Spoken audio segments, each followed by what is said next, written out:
Skip the scroll and stream At every 36 news stream Kasama si Justin Di sa neto makibalita Makyala matuto at magdesisyon na tama.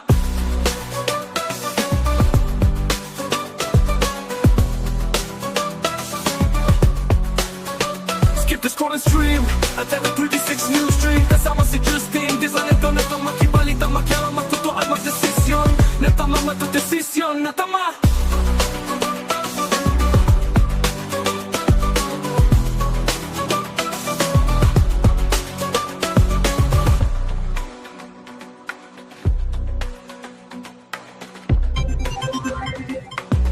Umaga, narito ng pinakahuli sa lagi nating panahon ngayong araw ng Tuesday, March 31, 2020. Narito ang ating pinakahuli sa television kung saan ang reach ng high pressure area ay nag-extend over northern Luzon. Ibig sabihin yan. Magandang umaga, narito ng pinakahuli sa lagi na ating panahon ngayong araw ng Tuesday, March 31, 2026.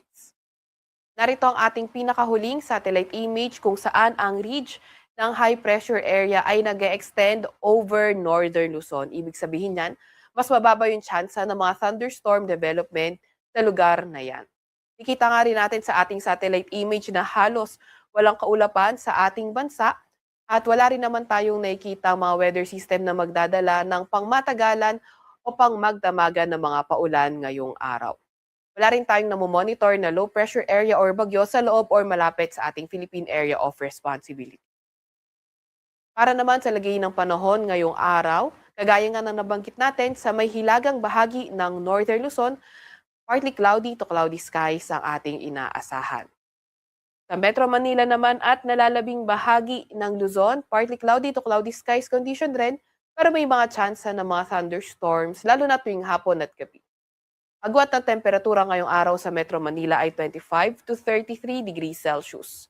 17 to 25 degrees Celsius sa may Baguio, 24 to 31 degrees Celsius sa may Lawag, 24 to 36 degrees Celsius sa may Tugigaraw, 24 to 32 degrees Celsius sa may Legazpi at 21 to 31 degrees Celsius sa may Tagaytay.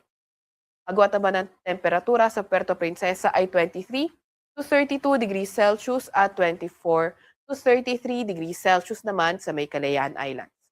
Para naman sa lagay ng panahon sa Visayas at Mindanao, nakita rin natin patuloy pa rin fair weather condition at may mga tsansa pa rin ng mga thunderstorms pagdating ng hapon at gabi.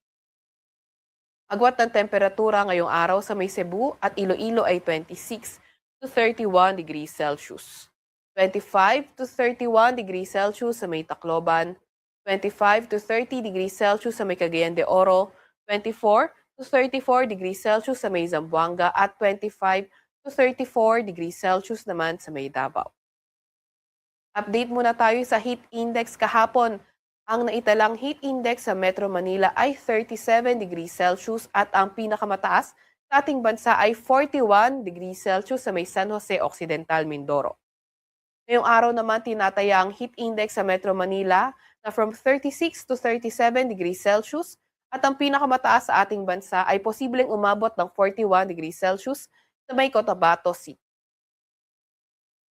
Update naman sa lagi na ating karagatan, wala pa rin tayong nakataas na gale warning sa kahit na anong dagat baybay ng ating bansa. Sa Kalakhang, Maynila, ang araw ay sisikat ng 5:53 ng umaga at lulubog ng 6:08 ng gabi. Huwag magpapahuli sa update ng Pag-asa. I-follow at ilike ang aming X at Facebook account, DOST-Pag-asa. Mag-subscribe sa aming YouTube channel, DOST-Pag-asa Weather Report. At para sa mas detalyadong impormasyon, bisitahin ang aming website, pag-asa.dost.gov.ph at panahon.gov.ph. At yan ka muna pinakahuli sa lagay na ating panahon. Mula sa Weather Forecasting Center ng Pag-asa, Veronica Torres, nag-ulat.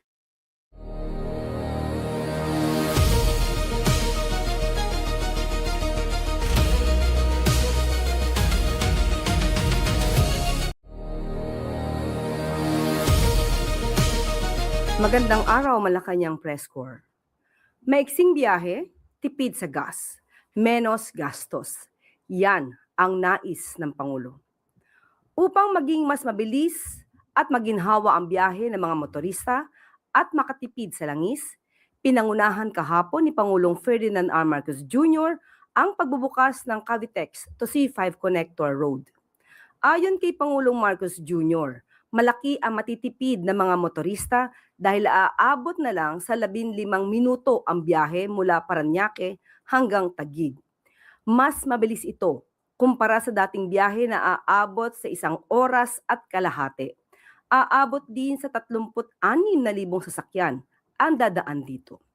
Sa ngayon, para mas magaan sa buhay ng mga motorista, wala anumang babayarang toll fee ang motorista hanggang sa katapusan ng Abril.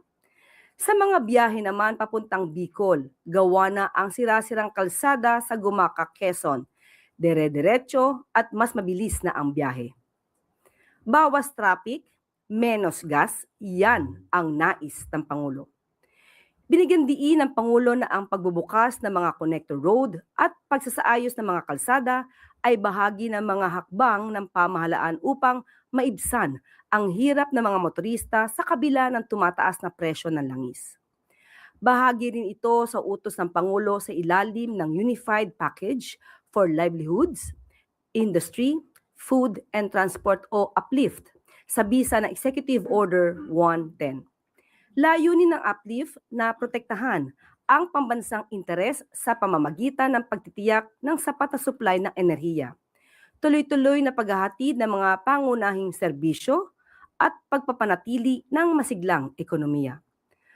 Prioridad din ito na pangalagaan ang kapakanan ng taumbayan, lalong-lalo na ang mga higit na nangangailangan.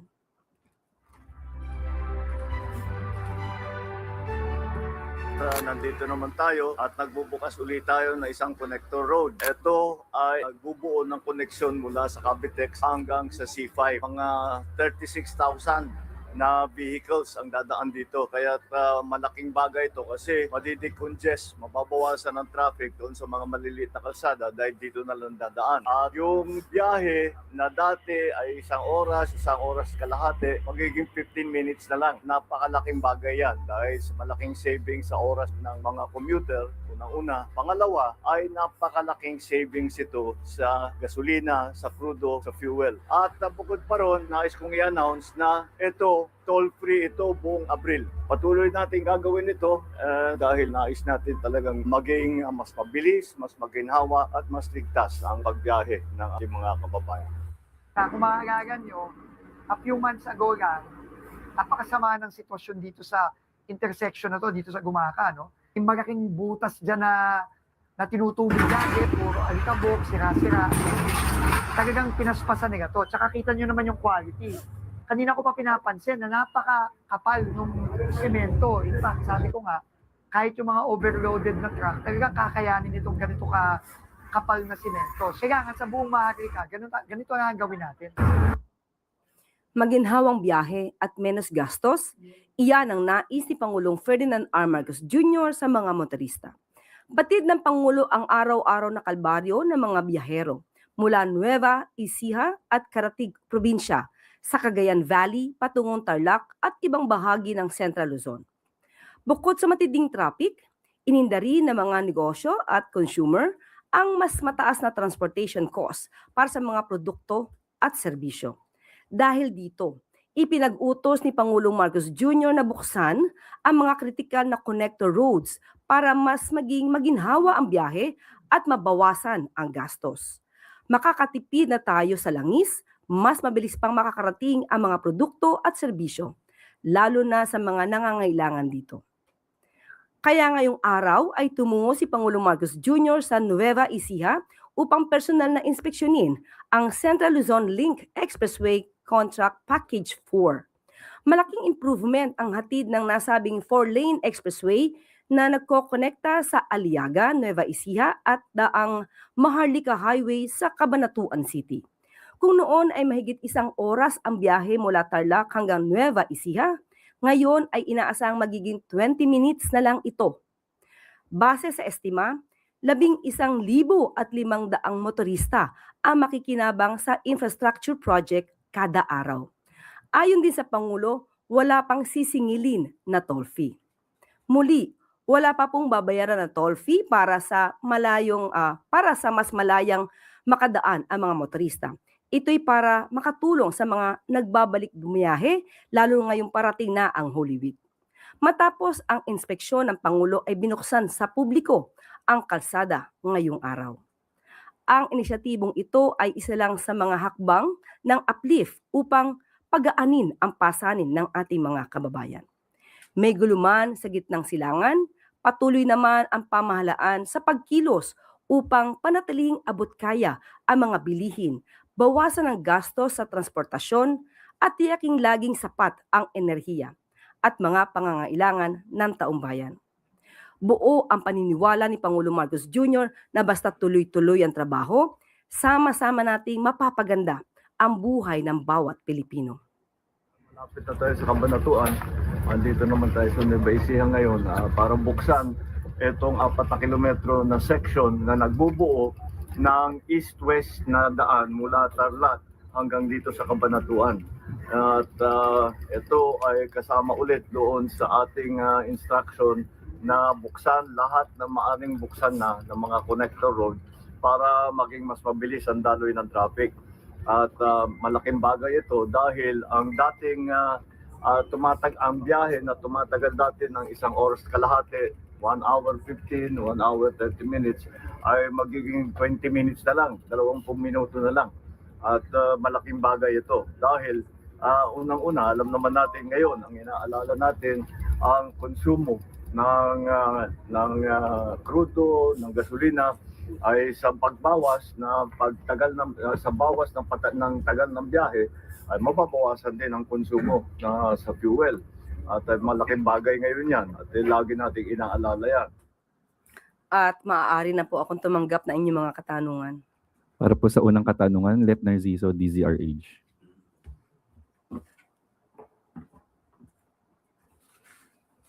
Good morning, Yusek. Ma'am, sinabi po ni Pangulong Marcos kanina na sa Ilocos Norte siya mag-Holy Week. Pwede po bang humingi ng karagdagang detalye? May nabanggit ba siya kung anong mga activity niya doon, anong gagawin niya, or magbabakasyon lang siya? Sa Pangulo po, hindi po uso ang salitang pagbabakasyon. So sabi nga po niya, siya po ay mag-spend ng kanyang Holy Week sa Ilocos Norte kasama ang kanyang pamilya. Walang pagbabakasyon dahil patuloy po ang ating Pangulo sa pagmomonitor at pagbibigay ng utos sa mga kailangan na gawin ng ating mga ahensya sa gobyerno. Kailan po sila pupunta? Hindi po na ibigay sa atin kung anong oras at anong araw, pero binanggit po niya na doon po ang pagbibigay ng oras doon po sa Ilocos Norte. Sunod po na tanong, Samuel Medinilla, Mrs. Mirror. Good morning. Senator Sherwin Gatchalian called on the Executive Department to conduct high-level discussions with Iran to ensure safe passage of Philippine-bound vessels through Strait of Hormuz. Does the President consider this? Kahapon po ay nagkaroon din po ng meeting ang uplift at yan po ay ipinag-utos na po ng Pangulo kay Secretary Tez Lazaro at ayon po kay Secretary Tez Lazaro ng DFA, makikipag-usap po siya sa ambassador ng Iran. Most probably po ay tomorrow, kung hindi man po magkakaroon ng schedule tomorrow, by next week po. May na-mention po kaya, ma'am, kung may mga ships na naka-schedule na papuntang Pilipinas na dadaan sa Strait of Hormuz? Wala pa po nabanggit sa atin si Secretary. Tapos, on another topic, ma'am, may estimate na po ba kung magkano na yung nagagastos na Marcos administration for its Middle East crisis response? Sa ngayon po ay hinihingi po natin lahat ng ulat ng mga ahensya. Most probably by next week, maibibigay po namin sa inyo.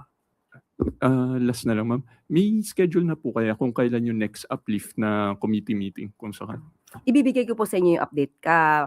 Nagkaroon lang po ng meeting kahapon. Thank you po. Rafi Ayeng, Daily Tribune. Good morning, ma'am. Ma'am, in this time of reflection, ano po ang message niyo sa inyo as of detractors muna ni Pangulong Marcos and then sa mga bashers niyo, namely Harry Roque and Vice President Sara? Inamin mo, basher sila.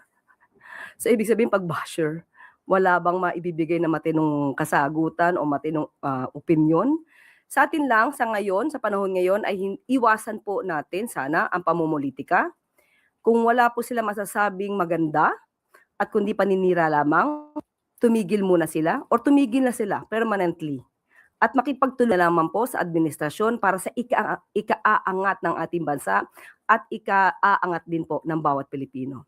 Ang basher po ngayon, sinasabi natin, pang sariling interes.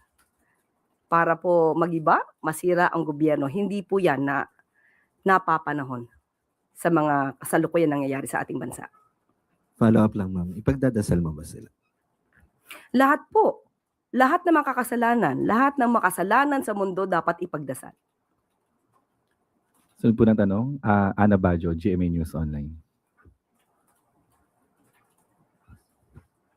Morning, ma'am. Ma'am, in relation to criticisms, may we just get a palace reaction on Senator Aimee seeking forgiveness from her father, late President Ferdinand Marcos Sr., for not being able to watch her brother, the president. May I read a portion of her statement? She said, "Hindi ko nabantayan kaya dad, sinubukan ko talaga, pinagpilitan ko. Nayayamot na nga sa akin si Bongbong, alam ko naman, pero hindi ko talaga kinaya." Okay, mas maganda po siguro mahimay natin ang mga bawat salita ni Senator Aimee Marcos. Ito naman ay para para malaman din ng taong bayan. Ano nga ba ang totoo? Ang sabi niya ay hindi nabantayan. Sino kaya talaga ang hindi nabantayan ng magulang at sino ba talaga ang hindi nabantayan ang kapatid? Unang-una po, ang Pangulo, hindi po ito nagbumura, hindi ito nagme-meltdown lalo na sa publiko, at hindi po ito nagbabanta sa buhay ni numan. Ang Pangulo po ay ikinasal, may pamilya, hanggang ngayon, faithful sa asawa. So, sino po kaya ba ang naging pasaway? Sino po kaya ang dapat na binantayan? Ang paghingi ng patawad, yung pang hindi pagbabantay sa kanyang kapatid, o ang paninira ng kapatid sa publiko? Ma'am, nakausap niyo po ba si President Marcos regarding sa latest statement ng kapatid niya? Alam po ng Pangulo ang nangyayari sa atin at sa mga pangyayari sa ating paligid. At asahan po natin ang Pangulo, hindi po siya naninira ng kanyang kapatid. Ma'am, sorry, last na, still on Senator Aimee. Meron lang po siyang panawagan na isuspend yung government contributions ng SSS, GSIS, Pag-ibig Fund, and PhilHealth. Kino-consider po ba ito ng Presidente? Hintayin na lamang po natin kung meron pong i-anunsyo ang Pangulo patungkol po dyan. Thank you, ma'am. Sunod po na tanong, Alvin Baltasar, Radyo Pilipinas. Yusek, good morning po. Yusek, recent Palsesa survey said that yung paglaban sa katiwalian, yung pangunahing dahilan kaya nagtitiwala ang mga Pilipino sa Pangulo. Ano pong reaksyon dito ng Palasyo? Yan naman po talaga ang nais ng Pangulo na maipakita sa taong bayan na ang administrasyon ngayon ay lumalaban sa korupsyon. Ang administrasyon na ito ang siyang magpapaimbestiga sa mga abuso sa gobyerno. At yan po ang gusto manatili ng Pangulo sa isipan ng taong bayan. At yan po ang ayaw niya na mapatid. Gusto niya sana ay magtuloy-tuloy ito kahit hindi na po siya ang Pangulo. Speaking of tuloy-tuloy, Yusek, may mga nagsasabi na parang nalilimutan na daw ng administrasyon yung pag-imbestiga o pagtutok doon sa flood control anomaly. Ano pong masasabi natin dito, Yusek? Sa mga nagsasabi ng ganyan, ang tanging natin masasabi, hoy, gising. Dahil alam po natin kung papaano po nagsumiti na po ang ICI ng kanilang report, di lamang po sa Ombudsman, kundi pati po sa DOJ. Ang Ombudsman ay nagsasabi din po habang sila itinatanong na patuloy ang kanilang pag-iimbestiga, pati po ang DOJ. Wala pong natutulog pagdating po sa pag-iimbestiga sa flood control projects. Ito ay tanging paninira lamang sa gobyerno. Hindi po tumitigil ang Pangulo para mapanagot ang dapat na mapanagot. Sige, habol ko na lang. In connection with the Lenten season break, meron naman declaration ng Palasyo para sa pasok sa mga government bukas or even private o mga nasa gobyerno lang, Yusek? Meron po. Ilalabas po mamaya ang memo. Ano po kaya yan, Yusek? Maganda ang aking ngiti. So ibibigay ko po sa inyo mamaya. Yusek, isang-isa na lang, habol lang tungkol doon sa sa Iran.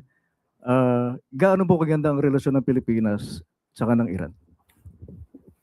Sa akin pong pagkakaalam at sinabi po rin naman ni Secretary Tez Lazaro, maganda naman po ang relasyon natin sa bansang Iran.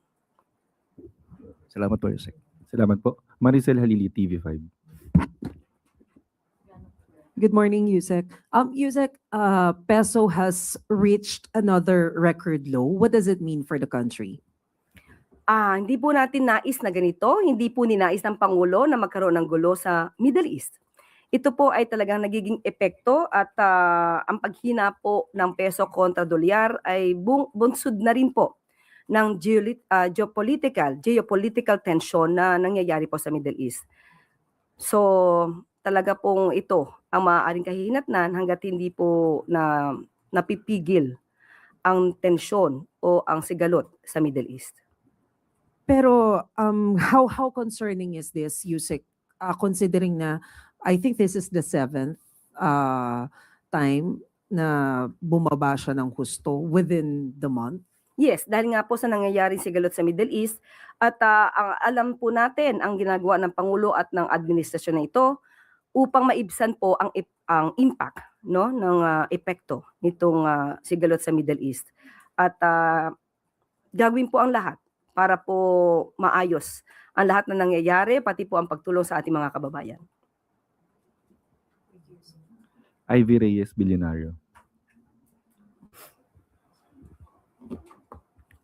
Hi, Yusa. Good morning. DTI said no price increase is expected until April 16, but after that period, is it safe to say na we're expecting price increase for basic commodities by then? Nakausap po natin kahapon si Secretary Chris Roque at nag-report po siya sa Pangulo sa Uplift at sinabi po niya at na meron nga po tayong listahan dito ng mga produkto. Ibibigay ko po sa inyo, hindi ko po alam kung kayo may kopya na, pero ibibigay ko po sa inyo ang kopya na ito kung saan po nangako po ang mga manufacturers na hindi nga po magkakaroon ng price increase hanggang April 16, 2026. Pero nangako rin po si Secretary Chris Roque na weekly ay magmo-monitor po sila at sa aking pagkakaalam, balak po niyang makipag-meeting muli ngayon sa mga manufacturers para po hindi tumaas ang presyo. Pero sabi nga natin, may mga pagkakataon po talaga na hindi natin kakayanin pigilan dahil sa nangyayaring sigalot sa Middle East. Pero lahat po ng pwedeng gawin ng ahensya ng gobyerno ay gagawin po para po hindi maging mahirap na pasanin ito sa ating mga kababayan. Assuming magtaas po talaga ng presyo after April 16, bukod po sa pakikipag-meeting ng DTI, ano po yung contingency measures ng gobyerno? Okay, sa ngayon po, ayaw na po natin sabihin na magtataas sila. So doon muna po tayo sa walang price increase at after a week, saka po natin tanungin ang DTI para po sa mas detalyadong programa para dito. Ivan Mayrina, GMA7. Yusek, good morning. The Independent Commission for Infrastructure is set to cease operations today, March 31. I refer to Section 10 or the sunset clause of EO 94 that created the ICI, and I quote, "The ICI shall be rendered functus officio upon the accomplishment of the purposes for which it was created, or unless sooner dissolved by the President." Ang tanong ko po, ma'am, ano ba ang naging basihan ng pag-dissolve sa ICI? Is it because the President thinks the ICI has fully accomplished its mission, or has the President officially dissolved the ICI? Okay. Sabi nga natin at nabanggit mo ang Section 10, ang sunset clause, kung saan binanggit ang functus officio in Latin. Ibig sabihin, sila naman po ay nag-report at mismong si Justice Reyes ang nagsabi na na-accomplish na nila ang kanilang trabaho. At yun po ang magiging basihan at kung sila man ay matatapos ngayon, yan po ang magiging basihan dahil yan po ang isinasaad sa Executive Order 94. Yusek, may update na ba sa naging pag-aaral ng Malacanang sa report ng ICI? I remember in a previous briefing you told us that it's taking a bit, it's taking some time dahil mahaba-haba po yung report. Nabasa na ho ba ito ng Pangulo at anong naging takeaways niya? And is there any new directive to the Ombudsman or maybe the DOJ? Hinayaan niya po ang ICI na mag-decide kung ito po ay tatapusin ang kanilang trabaho base sa kanilang accomplishments.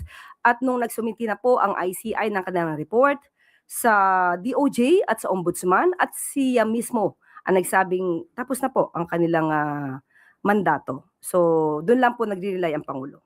Ma'am Lance, sorry. Ang sabi nyo kanina sa mga nag-iisip na, or siguro yung mga bitin sa naging pag-iimbestiga ng ICI, sabi nyo, gumising sila dahil maraming ginagawa ang gobyerno. But hindi rin ho siguro natin mayaalis na marami ang underwhelmed if not disappointed because the creation of the ICI raised expectations of the administration's resolve to hold corrupt officials accountable. Pero may mga tanong pa rin ho hanggang ngayon yun na yun. Dahil wala pa hong nakukulong na malalaking isda. Okay, ganito po ang trabaho ng ICI, Fact-Finding Committee. Marami na po silang naisumite sa DOJ, marami na po silang nasumite sa Ombudsman. So ang ibig pong sabihin yan, hindi po natulog, nagpahinga, hindi nag-relax ang ICI. Ngayon po, lahat po ng kanilang nairekomenda, nakasuhan o for further investigation, nasa kamay na po yan ng DOJ at ng Ombudsman. Sa totoo lamang po, mukhang overwhelmed po ang Ombudsman at ang DOJ sa dami po ng mga kasong pinaparekomendang sampahan dito patungkol sa flood control project. So, hindi po masasabing yun lang ang naging trabaho ng ICI. Ang masasabi po natin, iyon ang naging trabaho ng ICI. Paninindigan po natin, ma'am, that the investigation and the prosecution will spare no one. Of course, yan ang No gusto matter ni- how high up. Definitely. Kahit sino pa yan, kung meron kinalaman, may ebidensya, hindi puro pamilya. Sabi nga natin, stop the drama. We have to start working. Ang marami po kasi nagdadrama sa media. Ang kailangan natin dito, ebidensya. Ebidensya na siyang magtuturo at siyang magiging basehan para ma-prosecute ang mga taong involved. Thank you. Salamat po. Yun na po ang huling katanungan, Yusek. Balik na po sa iyo. Maraming salamat. Upang mapangalagaan ang sektor ng paggawa, nakahanda ang Department of Labor and Employment sa pangunguna ni Secretary Bienvenido Laguesma ng 1.2 billion pesos bilang tugon sa deklarasyon ng National Energy Emergency. Bahagi rin ito ng uplift ni Pangulong Ferdinand R. Marcos Jr. alinsunod sa Executive Order 110. Gagamitin ang budget sa dalawang flagship social protection project ng DOLE. Ang tulong pangkabuhayan sa ating disadvantaged, displaced workers o TUPAD at ang DOLE Integrated Livelihood Program o DILP. Layunin ng mga programang ito na suportahan ang vulnerable workers. Bilang tugon sa uplift, kasalukuyan nakikipag-ugnayan na ang DOLE sa DOTR, DSWD, DILG, at iba't ibang lokal na pamahalaan para sa implementasyon ng targeted emergency employment at livelihood interventions. Nakikipag-ugnayan na rin ang ahensya sa DMW at OWA tungkol sa pagkakakilanlan ng mga OFW na nakauwi mula sa kaguluhan sa Middle East. Ito'y para mabigyan sila ng trabaho dito sa Pilipinas sa tulong ng TESDA. Hindi ngayon ang panahon para mangamba o magpanik. Patuloy na nakabantay ang pamahalaan sa epekto ng gulo sa Middle East para sa ikapapanatag ng sambayanan.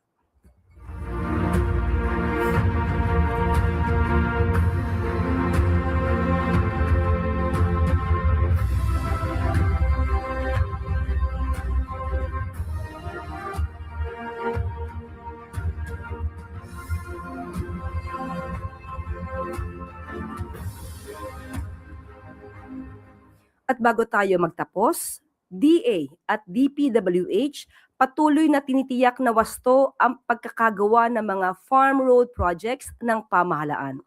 Noong Biyernes, March 27, personal na pinuntahan ni Agriculture Secretary Francisco Tio Laurel Jr.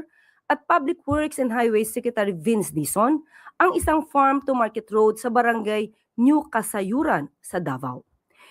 Tumutulong ang nasabing concrete road na magbigay ng access sa 50 ektarya ng lupang pangsaka na pinagtataniman ng palay, niyog, saging at mga gulay. Inaasahan namang makakatulong ang kalsada sa pagbubukas pa ng daan para ma-access ang 40 hektarya ng lupa para mapalakas ang ating agricultural production.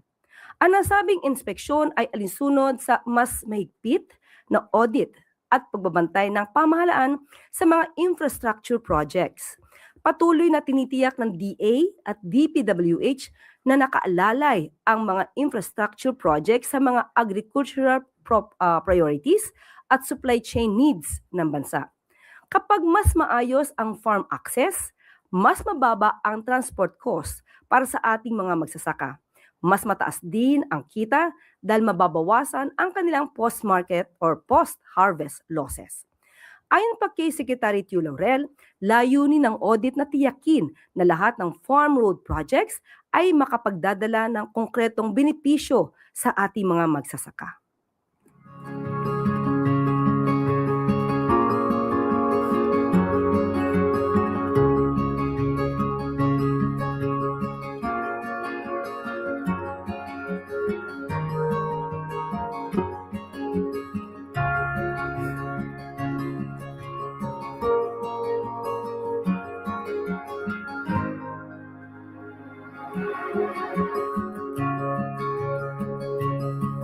At dito na po nagtatapos ang ating press briefing. Magandang araw para sa bagong Pilipinas.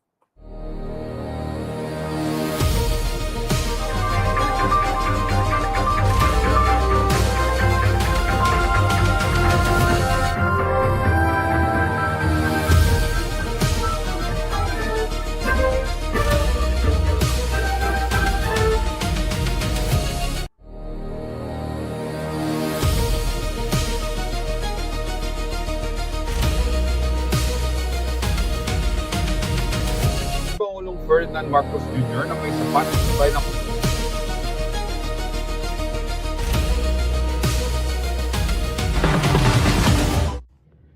Tiniyak ni Pangulong Ferdinand Marcos Jr. na may sapat at supply ng krudo ang Pilipinas hanggang kalagitnaan ng taon.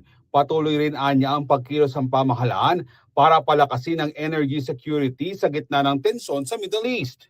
Sinabi ng Pangulo na tuloy-tuloy ang pagdating ng fuel shipments, partikular ang crude oil na ginagamit para sa lokal na refining ng mga produktong petrolyo.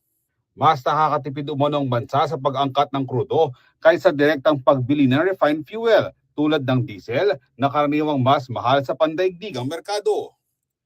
Matatanda ang dumating nitong Huwebes, March 26, ang mahigit 700,000 barrels ng crude oil mula Russia na ipoproseso sa refinery ng Petron Corporation sa Bataan. Ito ang hudyat na muling pag-angkat ng langis mula sa Russia matapos ang pansamantalang paghinto noong 2022 dahil sa epekto ng Russia-Ukraine conflict. In terms of crude oil supply, dahil pinapasok nila ang crude oil para i-refine dito sa Pilipinas at may save iba ang presyuhan kapag nagpasok tayo ng crudo mismo, ng diesel, kaysa sa nagpasok tayo ng crude oil at tayo mag-refine. Mas mahal yung magpapasok ka ng refined na diesel na. At ang ika niya ay meron na tayong supply of crude oil, sufficient supply hanggang June 30. Pero patuloy pa rin ang ating paghahanap ng supply, patuloy pa rin ang ating pagsuporta sa ating mga commuter para naman mabawasan ang bigat ng epekto nitong nagkakagulo sa Middle East. Bukod dito, dumating na rin sa bansa ang tinatayang 22.58 million liters ng diesel o katumbas ng halos 142,000 barrels bilang bahagi ng Emergency Energy Security Program ng Department of Energy.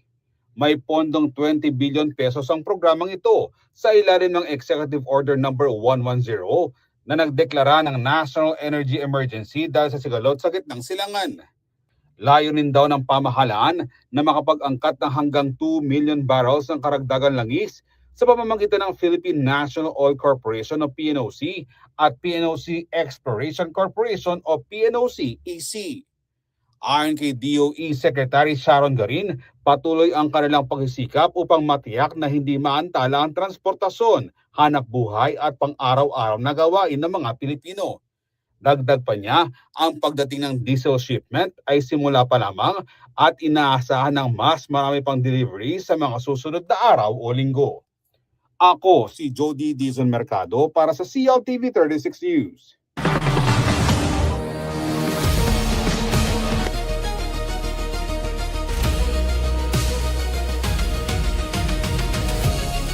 Ang DSWD ay magbibigay ng 5,000 cash relief assistance para sa ating PUV drivers sa ilalim po ng assistance to individuals to crisis intervention.